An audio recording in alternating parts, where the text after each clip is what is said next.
Hello everyone, exam warrior में आप सभी का स्वागत है। दोस्तों, जैसे आप सभी को पता है कि हम लोग बिहार शिक्षक भर्ती को ध्यान में रखते हुए एडुटेरिया के प्रैक्टिस सेट को कर रहे हैं। इसके पहले की वीडियो हम इसके 11 सेट को कर चुके हैं। आज हम इसके सेट नंबर 12 के प्रश्नों को देखेंगे। अगर आपने इसके पहले की वीडियो नहीं देखी है तो प्लीज चैनल पे जाके देख सकते हैं, और अगर आप इसका पीडीएफ चाहते हैं तो ज्वाइन कीजिए हमारे टेलीग्राम चैनल को, जिसका लिंक आपको डिस्क्रिप्शन बॉक्स या कमेंट बॉक्स में मिल जाएगा। तो चलिए शुरू करते हैं। आज का हमारा पहला प्रश्न है, सूची 1 एवं सूची 2 को सुमेलित करें। एक तरफ हड़प्पाकालीन स्थल दिए हैं और दूसरी तरफ नदी दी है, तो मिलान करना है। देखते हैं, धौलावीरा का संबंध किस नदी से है? तो लूनी नदी से है। तो धौलावीरा वर्तमान में किस राज्य में है? तो गुजरात राज्य में है, आप इसको भी ध्यान रखिएगा। रोपड़ का संबंध किस नदी से है? तो सतलज नदी से। रोपड़ वर्तमान में किस राज्य में है? तो पंजाब राज्य में है, आप इसको भी ध्यान रखिएगा। रंगपुर का संबंध किस नदी से है? तो भादर, यहां मादर लिखा, भादर होना चाहिए, भादर नदी के किनारे है। और रंगपुर कहाँ है वर्तमान में? तो गुजरात राज्य में, आप इसको भी ध्यान रखिए। कालीबंगा का संबंध किस नदी से है? तो घग्गर नदी। और कालीबंगा किस राज्य में है? तो राजस्थान में। तो इसका राइट आंसर हो जाएगा ऑप्शन सी। बुक में ऑप्शन बी दिया है, आप इसको ध्यान रखिए। तो इसका राइट आंसर हो जाएगा ऑप्शन सी। अगला है, वैदिक संस्कृति के संदर्भ में निम्नलिखित कथनों में से कौन सा कथन असत्य है? ध्यान रखिए, असत्य पूछा है, ठीक है। इसको आप जरूर ध्यान दिया करिए। पहला कह रहा है, ऋग्वेद में इंद्र को पुरंदर कहा जाता है, तो ये सही है। इस काल में अयस शब्द का प्रयोग ताबे या कासे के लिए किया जाता है, ये भी सही है। ध्यान रखिए, डायरेक्ट पूछ लिया जाता है अयस शब्द का प्रयोग किसके लिए किया जाता है? तो ताबे व कासे के लिए किया गया था। और 10 राग युद्ध पुरुषनी नदी के तट पर हुआ था, ये भी सही है। और ये जो पुरुषनी नदी है, इसको वर्तमान में किस नदी के नाम से जानते हैं? तो रावी नदी के नाम से, ये भी ध्यान रखिए आप। और इस काल में परिवार मात्र सत्तात्मक था, तो ये गलत हो जाएगा। परिवार मात्र सत्तात्मक ना होकर बल्कि पितृ सत्तात्मक था, लेकिन इसमें महिलाओं को जो है समान सम्मान प्राप्त था। बात करें अगर जो इसमें परिवार का मुखिया होता था, उसे क्या कहा जाता है? कुलूप कहा जाता है। परिवार का मुखिया को पिता होता था और उसे क्या कहा जाता है? कुलूप कहा जाता था। अगला है, भारतीय इतिहास में प्रसिद्ध एहोल अभिलेख का संबंध किस शासक से है? तो इसका राइट आंसर हो जाएगा ऑप्शन डी, पुलकेशिन द्वितीय से संबंधित है एहोल अभिलेख। इस अभिलेख में हर्षवर्धन एवं पुलकेशिन द्वितीय के युद्ध का वर्णन मिलता है, आप इसको भी ध्यान रखिएगा। और उस युद्ध में जो है हर्षवर्धन पराजित हुआ था। अलग, गुप्त काल में विष्ट का संबंध निम्नलिखित में से किससे था? मोस्ट इंपॉर्टेंट प्रश्न है, तो इसका राइट आंसर हो जाएगा ऑप्शन डी, बेगार। यानी विष्ट का अर्थ होता है जबरन मजदूरी। जिससे जबरन मजदूरी करवाया जाता था उसे विष्ट कहा जाता था। विष्ट को कर के बदले श्रम करना पड़ता था, आप इसको ध्यान रखिएगा। अगला है, वर्धन राजवंश के संस्थापक कौन थे? तो इसका राइट आंसर हो जाएगा ऑप्शन डी, प्रभाकर वर्धन जो है वर्धन राजवंश के संस्थापक थे। वर्धन राजवंश को और किस नाम से जाना जाता है? पुष्यभूति वंश के नाम से जाना जाता है। और इसमें एक और पूछा जाता है, इनकी राजधानी क्या थी? तो हमेशा पूछा जाता है ये, थानेश्वर जो है वर्धन वंश की राजधानी क्या थी? थानेश्वर। अगला है, निम्नलिखित में से किसने हृदय गर्भ नामक अनुष्ठान किया था? तो इसका राइट आंसर हो जाएगा दंतदुर्ग। दंतदुर्ग कौन था? तो ये राष्ट्रकूट वंश का संस्थापक था। पूछा जाता है राष्ट्रकूट वंश की भाषा क्या थी? तो कन्नड़। और राजधानी क्या थी? मानकखेत। अगला प्रश्न है, बुद्ध की प्राचीनतम प्रतिमा किस शैली में प्राप्त होती है? तो इसका राइट आंसर हो जाएगा ऑप्शन ए, गंधार शैली में। बात करें अगर गंधार शैली की, तो इस शैली को इंडो ग्रीक या ग्रीक बुद्धिस्ट शैली भी कहा जाता है। और इसका सर्वाधिक विकास कुषाण वंश में हुआ था, आप इसको भी ध्यान रखिएगा। अगला है, भक्ति आंदोलन को दक्षिण भारत से उत्तर भारत में लाने का श्रेय किसे दिया जाता है? तो इसका राइट आंसर हो जाएगा ऑप्शन ए, रामानंद को। रामानंद कौन थे? ये कबीर के गुरु थे। अगला है, दिल्ली सल्तनत का पहला अफगान शासक कौन था? तो इसका राइट आंसर हो जाएगा ऑप्शन सी, बहलोल लोदी। बहलोल लोदी कौन था? ये तो लोदी वंश का संस्थापक था। इसके कार्यकाल की बात करें तो 1451 से लेकर 1489, ठीक है। और बात करें लोधी वंश के कार्यकाल की, तो 1451 से लेकर 1526 तक जो है लोधी वंश का शासक। दोस्तों, हमारे साथ बने रहने के लिए प्लीज हमारे चैनल को सब्सक्राइब करें, और अगर आपको वीडियो पसंद आती है तो लाइक, शेयर और कमेंट भी करें। और अगर आप इसका पीडीएफ चाहते हैं तो ज्वाइन कीजिए हमारे टेलीग्राम चैनल को, जिसका लिंक आपको डिस्क्रिप्शन बॉक्स या कमेंट बॉक्स में मिल जाएगा। अगला प्रश्न है, 1565 ईस्वी में तालीकोटा का युद्ध किसके बीच हुआ था? तो इसका राइट आंसर हो जाएगा ऑप्शन डी, विजयनगर और बहमनी साम्राज्य के बीच हुआ था तल्लीकोटा का युद्ध। और कब हुआ था? 1565 में। ध्यान रखिए, इसे राक्षसी तंगड़ी का युद्ध या बन्नी हट्टी का युद्ध भी कहा जाता है इसे। अगला प्रश्न है, मोडी लिपि का प्रयोग किसके द्वारा किया जाता था? तो इसका राइट आंसर हो जाएगा ऑप्शन ए, मराठों द्वारा मोडी लिपि का प्रयोग किया जाता था। अगला है, निम्नलिखित में से कौन सा आयोग 1857 की क्रांति के बाद सेना नौ गठन से संबंधित था? तो इसका राइट आंसर हो जाएगा पील आयोग। और यह कब आया था? 1857 में। इसका उद्देश्य क्या था? तो सैन्य व्यवस्था में परिवर्तन लाने के लिए यह लाया गया था और इसके अध्यक्ष थे जोनाथन पील। अगला प्रश्न है, सिंह बोगा की पूजा किस जनजाति आंदोलन से संबंधित है? तो इसका राइट आंसर हो जाएगा मुंडा विद्रोह से संबंधित है। और ये सिंह बोगा जो है, ये सूर्य को जो आदिवासी समुदाय था वो सूर्य को सिंह बोजा के रूप में पूजते थे। बात करें अगर मुंडा विद्रोह की, तो मुंडा विद्रोह का नेतृत्व किसने किया था? तो बिरसा मुंडा ने।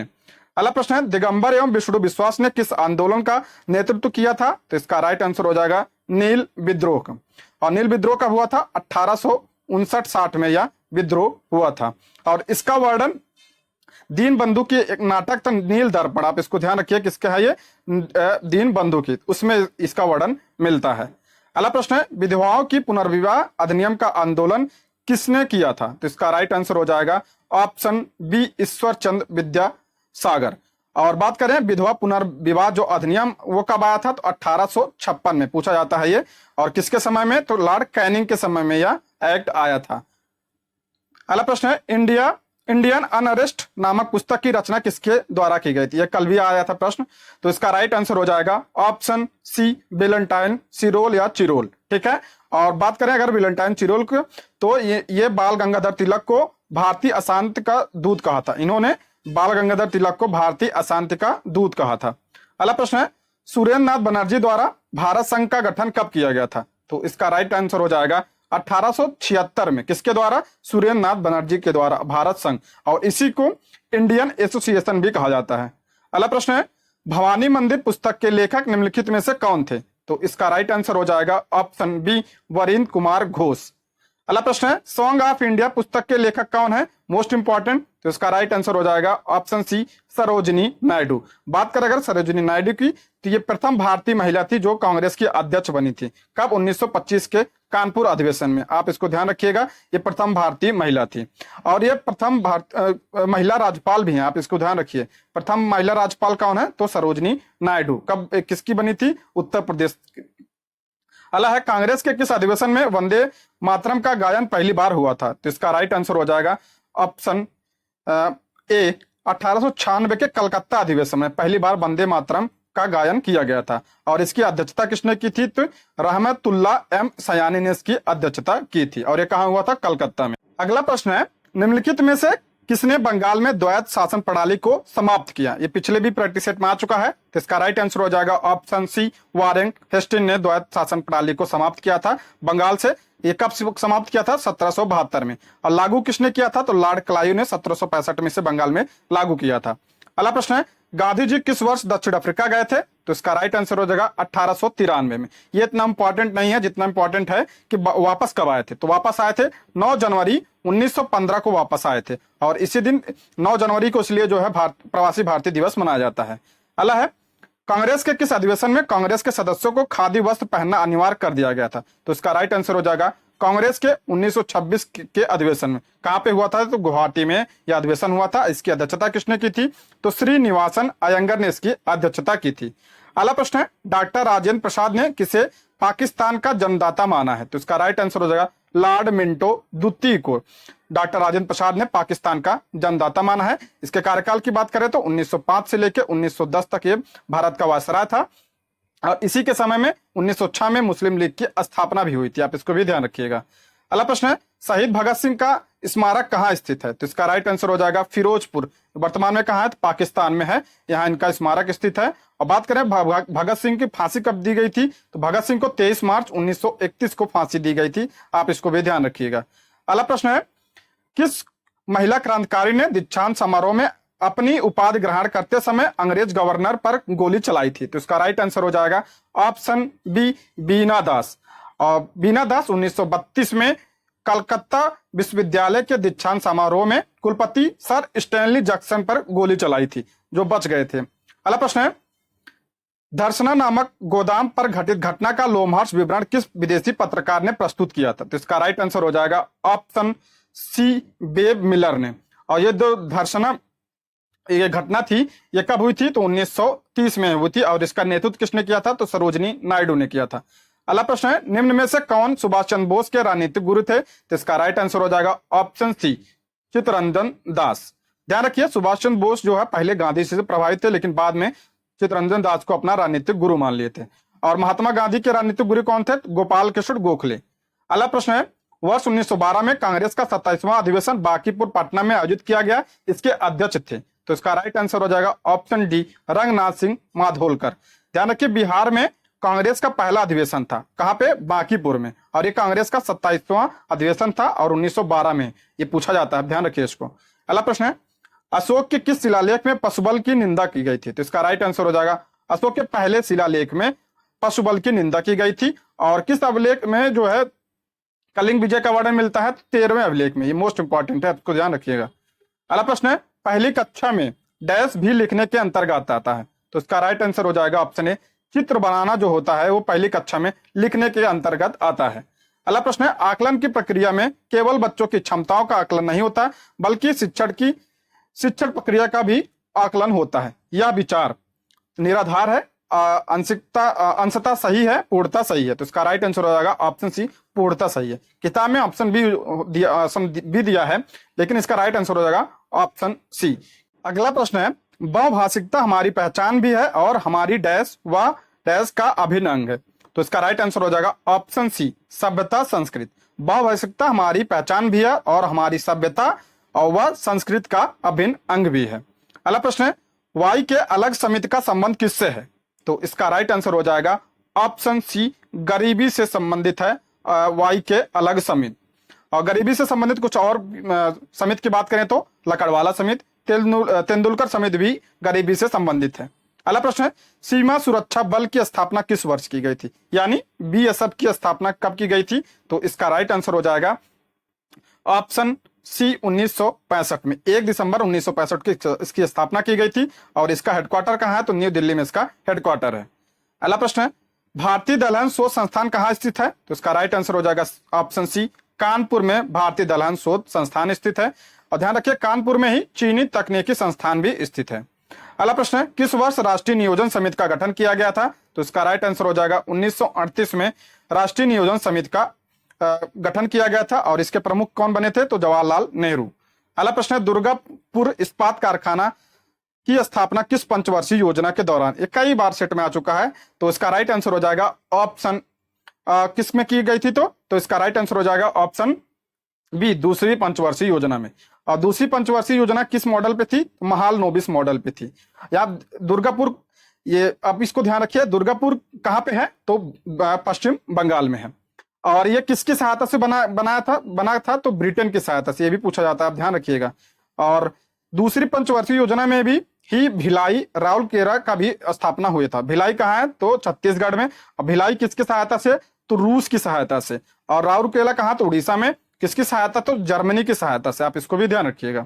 अगला प्रश्न है, भारतीय बीमा विनियामक और विकास प्राधिकरण का मुख्यालय कहाँ स्थित है? तो इसका राइट आंसर हो जाएगा, इसका मुख्यालय हैदराबाद में स्थित है। और इसकी स्थापना कब हुई थी? 1999 में इसकी स्थापना हुई थी। और वर्तमान में इसके अध्यक्ष कौन है? तो देवाशीष पांडा इसके अध्यक्ष हैं। अगला प्रश्न है, विश्व ओजोन दिवस प्रतिवर्ष किस तिथि को मनाया जाता है? तो इसका राइट आंसर हो जाएगा ऑप्शन डी, 16 सितंबर को विश्व ओजोन दिवस मनाया जाता है। बात करें अगर ओजोन की, तो ओजोन किस परत में पाया जाता है? तो समताप मंडल में। ठीक है। और मॉन्ट्रियल प्रोटोकॉल जो है ओजोन परत से के संरक्षण से संबंधित है, आप इसको भी ध्यान रखिएगा।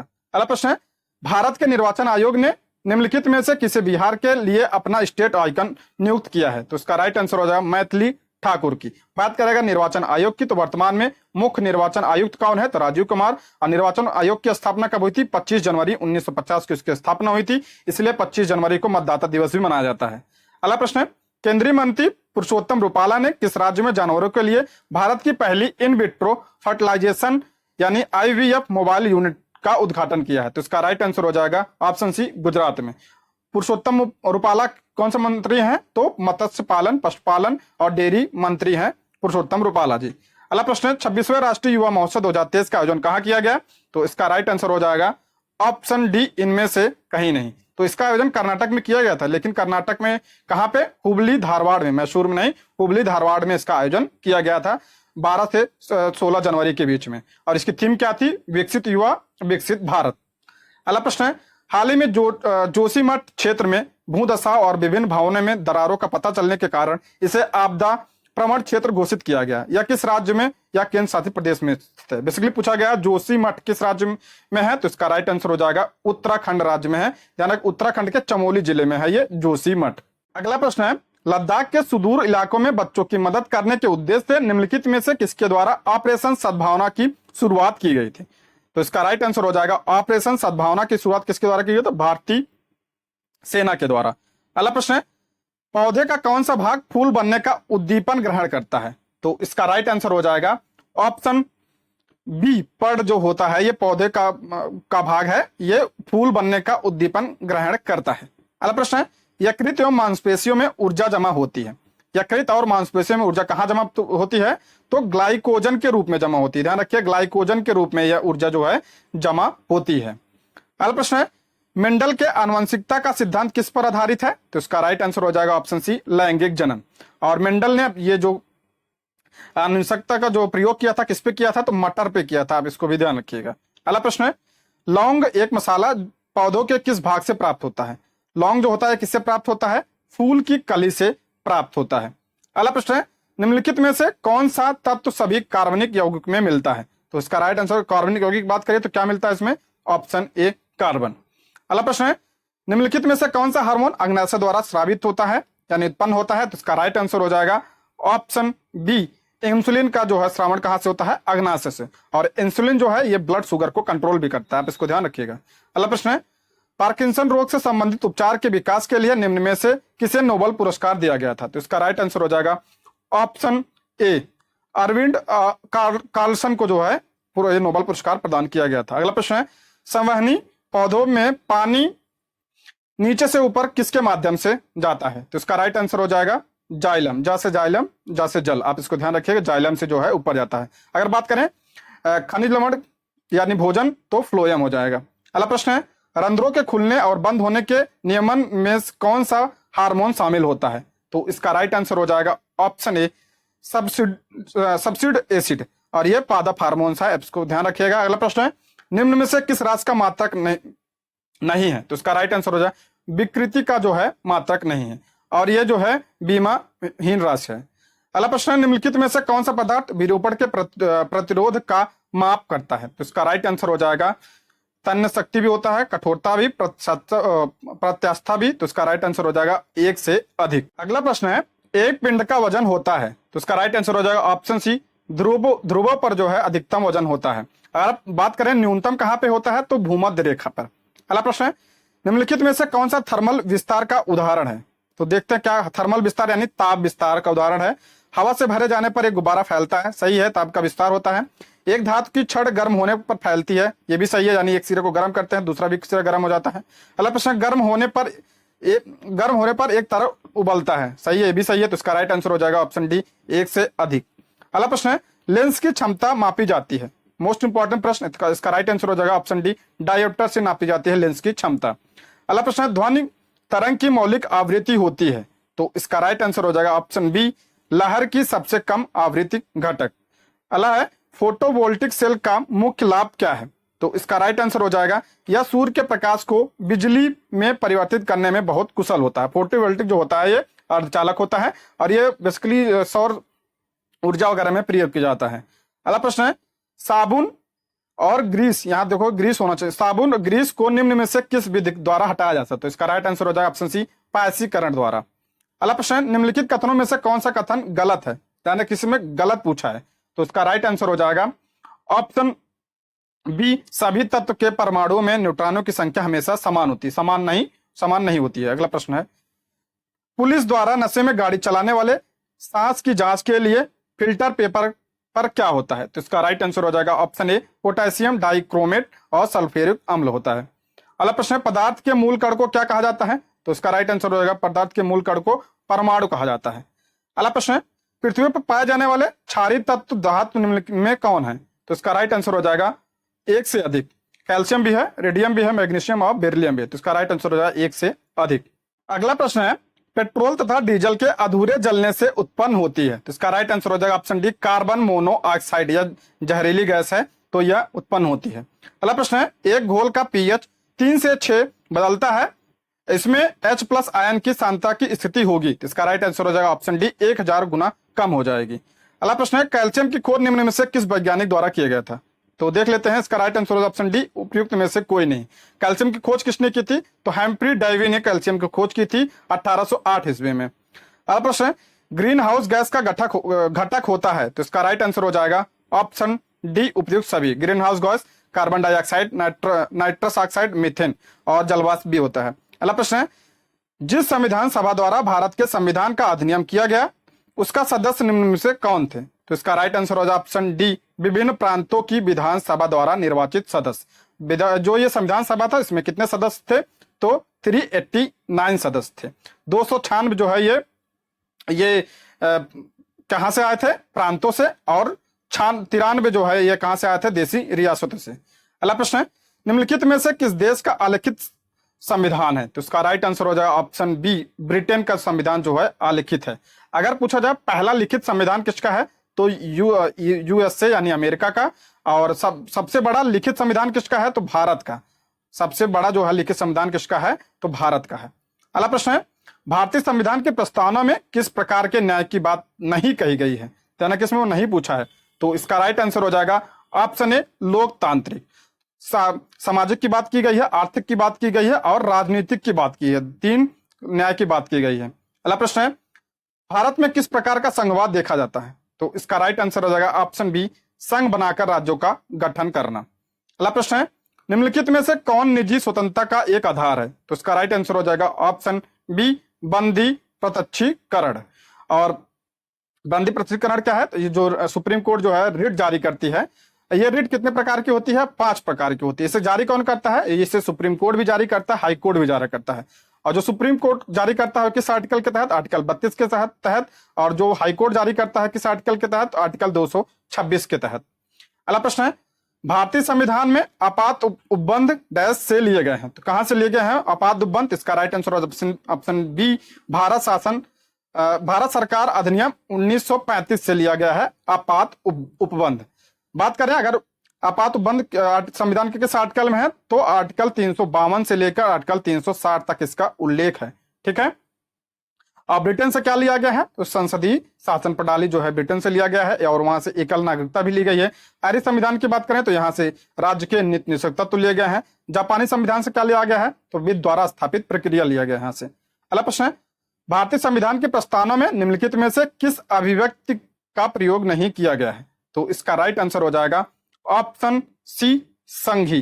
अगला प्रश्न है, निम्न में से कौन सा संविधान संशोधन अधिनियम मिनी संविधान माना जाता है? तो इसका राइट आंसर हो जाएगा ऑप्शन सी, जो 42वां संविधान संशोधन अधिनियम 1976 में आया था, इसे मिनी संविधान कहा जाता है। और इसी के तहत मूल कर्तव्य को भी जोड़ा गया था, आप इसको भी ध्यान रखिएगा। अगला प्रश्न है, भारतीय संविधान के किस मौलिक अधिकार में कहा गया है कि सभी लोगों को देश का कानून बराबर सुरक्षा प्रदान करेगा? तो इसका राइट आंसर हो जाएगा ऑप्शन ए, विधि के समानता की बात की गई है। किसमें? समानता का अधिकार। समानता का अधिकार की बात करें तो किस आर्टिकल से किस आर्टिकल तहत? 14 से 18 तक इसका उल्लेख मिलता है। अगला प्रश्न है, अभियुक्त को नमूना हस्ताक्षर करने के लिए बाध्य करना क्या माना जाता है? तो इसका राइट आंसर हो जाएगा ऑप्शन बी, व्यक्तिगत स्वतंत्रता के अधिकार का उल्लंघन। अगला प्रश्न है, विधि का शासन की संकल्पना किस देश की संवैधानिक प्रणाली की एक विशेष विशिष्टता है? यानी कहां की है? तो इसका राइट आंसर हो जाएगा ऑप्शन ए, ब्रिटेन। अगला प्रश्न है, बिहार में सबसे कम समय के लिए राष्ट्रपति शासन निम्नलिखित में से किस वर्ष लगा था? तो इसका राइट आंसर हो जाएगा 1995, यानी कि मात्र 5 दिन के लिए जो है राष्ट्रपति शासन लगा था। राष्ट्रपति शासन का उल्लेख संविधान के किस अनुच्छेद में है? तो आर्टिकल 356 में इसका उल्लेख मिलता है। और अब तक बिहार में 8 बार जो है राष्ट्रपति शासन लग चुका है। अगला प्रश्न है, भारत का उपराष्ट्रपति बनने के लिए न्यूनतम आयु कितनी होनी चाहिए? तो इसका राइट आंसर हो जाएगा 35 वर्ष। राष्ट्रपति के लिए भी 35 वर्ष और राज्यपाल के लिए भी 35 वर्ष होनी चाहिए। और लोकसभा के लिए कितनी होनी चाहिए? तो 25 वर्ष होनी चाहिए। अगला प्रश्न है, भारत के संसद की वित्तीय समितियां निम्नलिखित में से कौन है? तो इसका राइट आंसर हो जाएगा लोक लेखा होगी समिति, प्राक्कलन समिति, लोक उपक्रम, यानी तीनों सही हो जाएगा इसका। तो इसका राइट आंसर हो जाएगा ऑप्शन डी। पूछा जाता है सबसे बड़ी समिति कौन सी है, तो प्राक्कलन समिति जो होती है सबसे बड़ी होती है। इसमें 3 सदस्य होते हैं, ठीक है। और इसमें ध्यान रखिए इसमें सिर्फ लोकसभा के ही सदस्य होते हैं, और इन सब में लोकसभा और राज्यसभा के दोनों होते हैं, लेकिन प्राक्कलन समिति में सिर्फ लोकसभा के होते हैं और ये सबसे बड़ी समिति होती है। इसमें 30 सदस्य होते हैं। अगला प्रश्न है, लोकसभा आयोजित करने के लिए अपेक्षित गण पूर्ति यानी कोरम यानी कितना, न्यूनतम संख्या कितनी होनी चाहिए, तो 1/10। अगला प्रश्न है, भारतीय वनस्पति सर्वेक्षण की स्थापना निम्नलिखित में से कब की गई थी, तो इसका राइट आंसर हो जाएगा तो ऑप्शन बी 1890 में भारतीय वनस्पति सर्वेक्षण की स्थापना की गई थी। और इसका हेडक्वार्टर कहाँ है, तो कोलकाता में इसका हेडक्वार्टर है। अगला प्रश्न है, हीराकुंड बांध परियोजना निम्नलिखित में से किस नदी पर बनाया गया है, तो इसका राइट आंसर हो जाएगा ऑप्शन बी महानदी पर है। और कहां पे है ये, उड़ीसा राज्य में है। आप इसको भी ध्यान रखिएगा, जो हीराकुंड बांध है ये कहां पे है, तो उड़ीसा।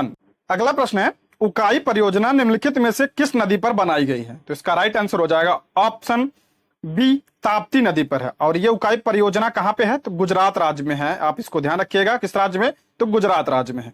और ये जो ताप्ती नदी है ये पश्चिम की ओर बहती है। आप इसको ध्यान रखिएगा, अरब सागर में गिरती है। नर्मदा और ताप्ती जो दोनों नदियां ये पश्चिम की ओर बहती हैं। अगला प्रश्न है, निम्नलिखित में से मक्का की खेती के लिए औसतन कितने तापमान की आवश्यकता होती है, तो इसका राइट आंसर हो जाएगा ऑप्शन ए 21 डिग्री से 27 डिग्री सेल्सियस तक।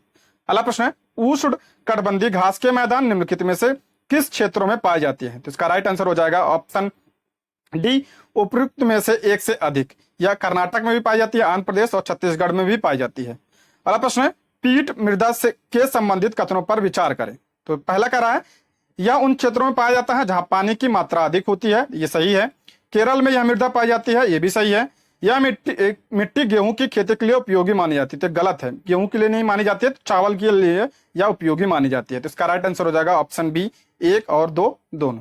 अगला प्रश्न है, निम्नलिखित में से कौन यमुना नदी की सहायक नदी है, तो इसका राइट आंसर हो जाएगा ऑप्शन डी उपयुक्त में से एक से अधिक। ध्यान रखिए, यमुना की सहायक नदी चंबल भी है, बेतवा भी है और केन भी है, ठीक है। अगला प्रश्न है, मैकमोहन रेखा चीन और भारत के किस राज्य के बीच में है, तो इसका राइट आंसर हो जाएगा ऑप्शन ए अरुणाचल प्रदेश। तो मैकमोहन रेखा भारत और चीन के बीच में है। और बात करें रेड क्लिफ रेखा की, तो भारत और पाकिस्तान के बीच में है। और डूरंड रेखा भारत और अफगानिस्तान के बीच में है। अगला प्रश्न है, निम्नलिखित में से भारत का उत्तर से दक्षिण विस्तार कितना है, उत्तर से दक्षिण पूछा है, तो इसका राइट आंसर हो जाएगा 3214 किलोमीटर। अगर पूछे पूरब से पश्चिम कितना है, तो 2933 किलोमीटर।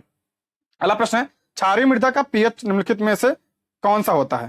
ध्यान रखिएगा, जो पीएच होता है वो 7 होता है तो क्या होता है, उदासीन। अगर 7 से कम जो होता है तो अम्लीय होता है, और 7 से अधिक होता है तो क्षारीय होता है। यहां बात करते हैं क्षारीय की, तो क्या है, तो राइट आंसर हो जाएगा ऑप्शन सी। अगला प्रश्न है, भारत के समस्त स्थल भाग में कितने प्रतिशत भाग में जलोढ़ मृदा पाई जाती है, तो इसका राइट आंसर हो जाएगा उपयुक्त में से कोई नहीं। कितने परसेंट भाग में पाई जाती है, तो 40% भाग में पाई जाती है जलोढ़ मृदा। अगला प्रश्न है, लाल और पीली मृदा में निम्नलिखित में से किस जैव पदार्थ की मात्रा की कमी पाई जाती है, यानी लाल और पीली मृदा में निम्नलिखित में से किस जैव पदार्थ की कमी पाई जाती है, तो इसका राइट आंसर हो जाएगा ऑप्शन डी नाइट्रोजन की कमी पाई जाती है, फास्फोरस की भी पाई जाती है और ह्यूमस की पाई जाती है। तो ऑप्शन डी इसका सही हो जाएगा। इसमें किसकी अधिकता होती है, तो लोहा और एल्युमिनियम की अधिकता होती है इसमें। अगला प्रश्न है, जब भूमध्य रेखा को दक्षिण पूर्व व्यापारी पवन पार करती है तो उसे भारत में किस नाम से जाना जाता है, तो इसका राइट आंसर हो जाएगा ऑप्शन ए दक्षिण पश्चिम मानसून। और इसी दक्षिण पश्चिम मानसून से भारत में सर्वाधिक वर्षा होती है।